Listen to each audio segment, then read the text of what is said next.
said next. Okay, go. ঠিক ইলহানের স্কুলে দূরত্ব আল্লাহ যা কিছু করে ভালোর জন্যই হয়েছে। তো আসসালামু আলাইকুম, কেমন আছেন সবাই? আলহামদুলিল্লাহ আমরা ভালো আছি। অনেকদিন পরে আরেকটা ব্লগ নিয়ে হাজির হলাম। ইলহানকে স্কুল থেকে আনতে যাচ্ছি। তো আমার বাসা থেকে ইলহানের স্কুলের দূরত্ব প্রায় 4 থেকে 5 মিনিট।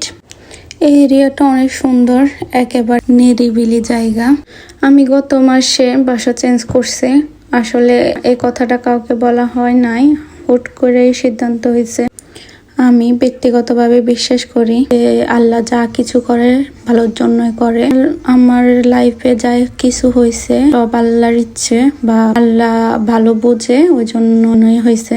তো আমি সবকিছুর জন্যই হ্যাপি, আল্লাহর কাছে শুকরিয়া আদায় করতেছি।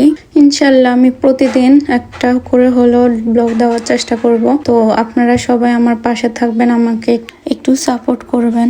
একটা জিনিস ভালো করেই বুঝছি যে দুনিয়ার সব কাজেই কঠিন, কোনো কাজে আসলে সহজ না। নিজেকে আসলে সবকিছুকে সহজ করে নিতে হয়, নিজেকে সবকিছুর সাথে মানিয়ে নিতে হয়।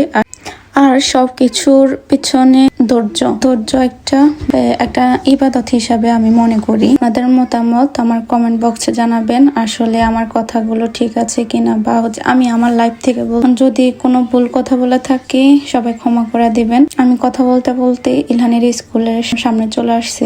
এদেশের স্কুলের নিয়ম কারণ গুলো আমার অনেক ভালো লাগে, যেমন হচ্ছে টাইম অনুযায়ী স্কুল থেকে নিয়ে আসা, আবার স্কুলে টাইম মতন দিয়ে আসা, তারা আবার টাইম মতন গেট খুলে, মিনিট আগেও খুলবে না, 1 মিনিট পরেও খুলবে না, মানে হচ্ছে টাইম টু টাইম। এই যে আস্তে আস্তে ইলহানের স্কুল গেটের সামনে চলে আসছে, অনেক অভিভাবক দাঁড়ায় রয়েছে তাদের বাচ্চার জন্য।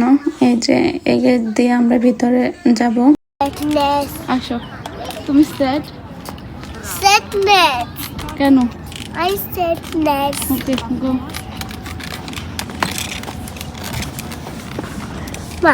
মা থেকে না। তো ইলহানকে নিয়ে বাসায় যাচ্ছি। তো আপনারা সবাই আমাদের জন্য দোয়া করবেন। সবাইকে আল্লাহ হাফেজ।